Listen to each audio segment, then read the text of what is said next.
Hello students.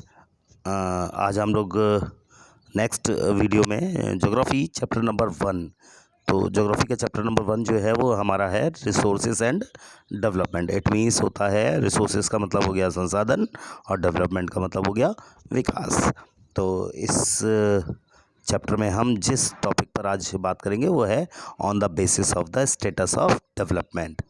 तो इसके आधार पर जो डेवलपमेंट के आधार पर जो हमारे रिसोर्सेज होते हैं वो 4 टाइप्स के होते हैं।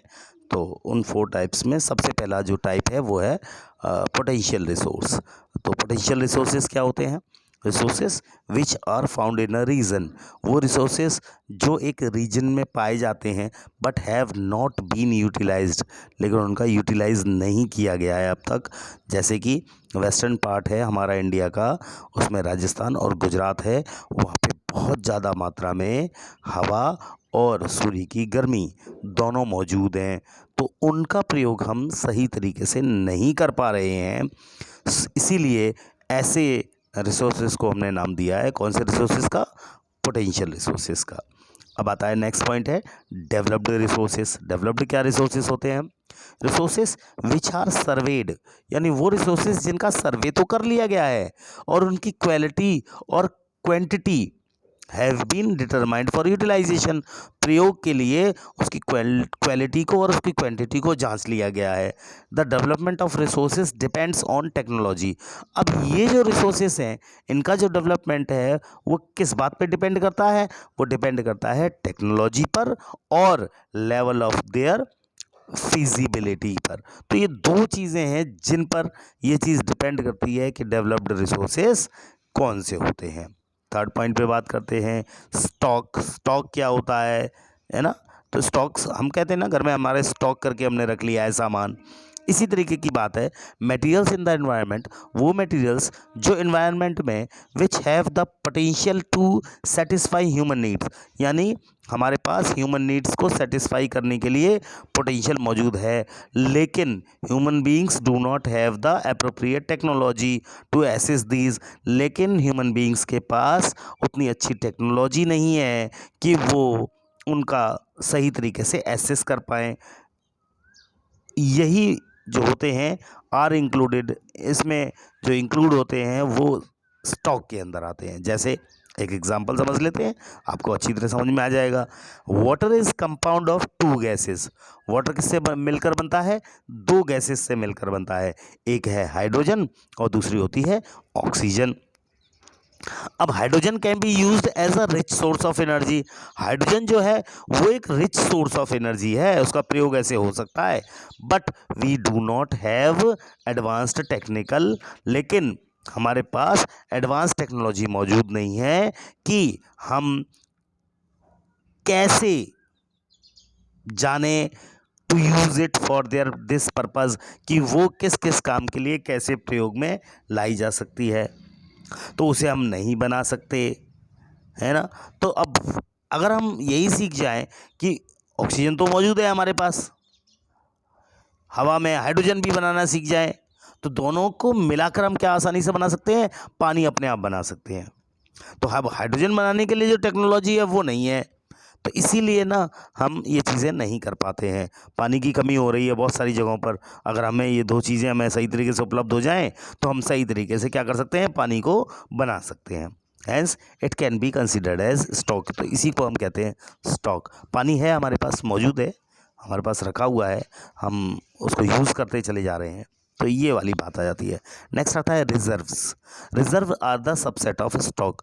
रिजर्व जो है ना स्टॉक का ही सबसेट होता है, which can be put into use with the help of existing technical.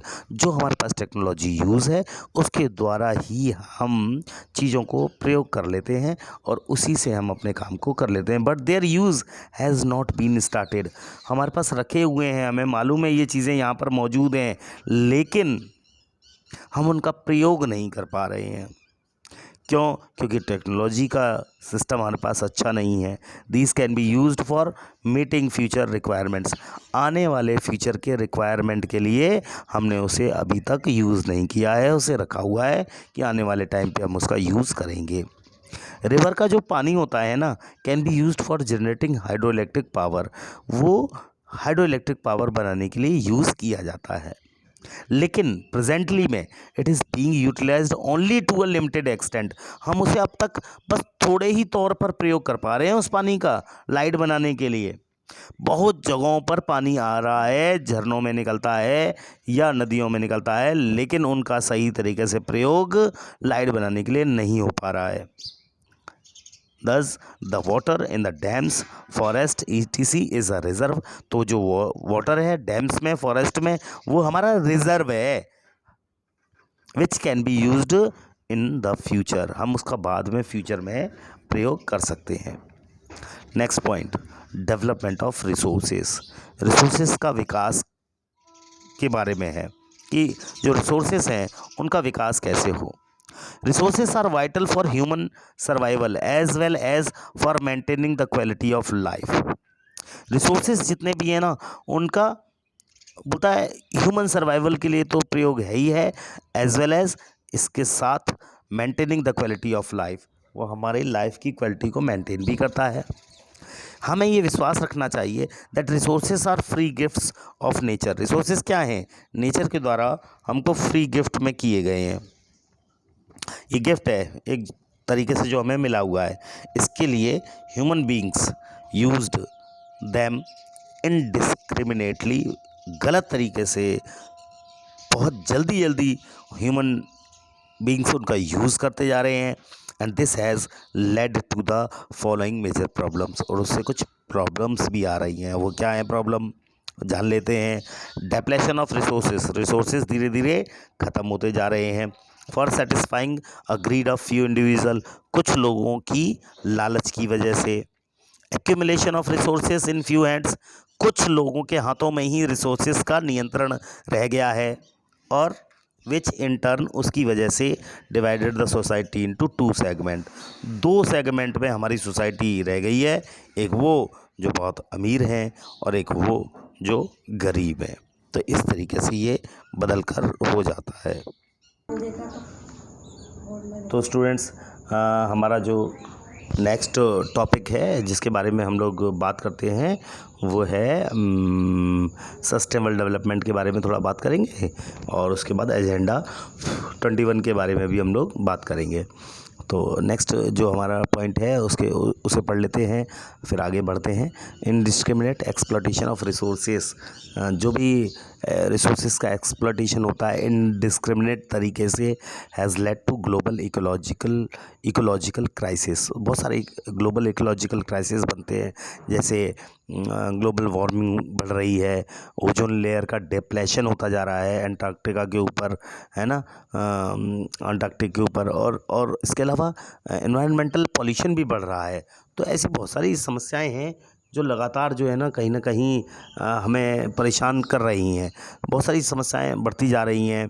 Environment का जब पॉल्यूशन बढ़ता है तो गर्मी बढ़ती है, इसके अलावा और भी समस्याएं पैदा होती हैं, लैंड का डिग्रेडेशन होता है। तो ये सारी चीज़ें ऐसी हैं जो कि रिसोर्सेज को कहीं ना कहीं बर्बाद करती हैं। And equitable distribution of resources, तो क्या बराबर का सबको डिस्ट्रीब्यूशन मिल रहा है रिसोर्सेज का, has become essential for a sustained quality of life and global piece. तो हम सभी जानते हैं कि ये सभी है ना सही तरीके से प्रयोग करने के लिए होने चाहिए। If the present trend of resources depletion, अगर हम प्रेजेंट ट्रेंड की बात करें रिसोर्स के डेप्लेशन की, तो कुछ लोगों के हाथ में ही रिसोर्सेज का इस्तेमाल ज़्यादा है। बहुत सारे कंट्रीज़ जो हैं कंटिन्यू इनका लगातार गलत तरीके से इस्तेमाल कर रहे हैं। फ्यूचर जो है हमारा वो खतरे में है हमारे प्लेनेट का। तो इस तरीके से है, ये रिसोर्सेज का प्लानिंग होना बहुत ज़्यादा ज़रूरी है और सस्टेनेबल होना चाहिए। आने वाले भविष्य के लिए सबके लिए इस्तेमाल होना चाहिए, वो मिलता रहे सबको, यही हमारी कामना है। तो इस तरीके से ये चीज़ें होती रहनी चाहिए। इसी सस्टेनेबल को देखते हुए ये घोषित किया गया है कि जो नेक्स्ट हमारा पॉइंट है सस्टेनेबल डेवलपमेंट, जो आप सामने देख रहे हैं, और इसमें यही है इसके अंदर कि सस्टेनेबल इकोनॉमिक डेवलपमेंट का मतलब यही होता है कि development should takes place without damaging the environment. यानी डेवलपमेंट इस तरीके से करें कि इन्वायरमेंट का डैमेज नहीं होना चाहिए और डेवलपमेंट जो है ना इस तरीके से हो कि आज के समय में भी हम उसका यूज़ कर लें और आने वाले भविष्य में जो फ्यूचर जनरेशन है उसको भी वो चीज़ें लगातार मिलती रहें। तो इसको हम कहते हैं सस्टेनेबल डेवलपमेंट। और इसके लिए रियो डी जेनेरियो में एक अर्थ समिट हुआ था 1992 के अंदर। तो उसके बारे में बात करते हैं।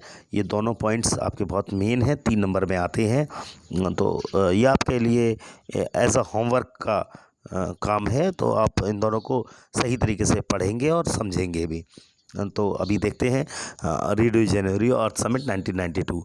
जून 1992 में लगभग 100 से ज़्यादा जो स्टेट्स थे, हेड ऑफ स्टेट्स थे, यानी स्टेट्स के जो हेड थे वो रियो डी जेनेरियो ब्राज़ील में मिले for the first international earth summit. पहली अर्थ समिट हुई थी, इंटरनेशनल अर्थ समिट। इस समिट में was convened for addressing urgent problems of environmental protection and socio economic development. किसके लिए किया गया? ये एड्रेस किया गया कि जो भी प्रॉब्लम्स आ रही हैं एनवायरनमेंट को के प्रोटेक्शन को देखना है, हमें सोशियो इकोनॉमिक डेवलपमेंट देखना है एट द ग्लोबल लेवल पर। The assembled leaders signed the declaration और ग्लोबल क्लाइमेटिक चेंजेस। तो जो भी लीडर्स थे, जो भी इकोनॉमिक लीडर्स थे वो साइन द डिक्लेरेशन, उन्होंने इस पर डिक्लेरेशन पर साइन किए, ग्लोबल क्लाइमेटिक चेंज पर साइन किए और बायोलॉजिकल डाइवर्सिटी पर भी। जो रियो कन्वेंशन है उसमें endorse the global forest principle. बहुत सारे ऐसे नियम कानून बनाए गए हैं जिन पर बात चलती है। और एजेंडा 21 एक्सेप्ट किया गया है for achieving sustainable development in the 21st century, यानी आने वाली 21वीं शताब्दी के लिए किस तरीके से सारी चीज़ें आने वाले भविष्य में लोगों को मिलते रहें, इसके लिए वो किया गया है। नेक्स्ट है एजेंडा 21। अब इस एजेंडा 21 में कौन कौन सी बातें रखी गई हैं, उनमें से 1-2 बातें यहाँ पे दी गई हैं, उन्हें भी समझ लेते हैं और आज हमारा इतना ही टॉपिक रहेगा।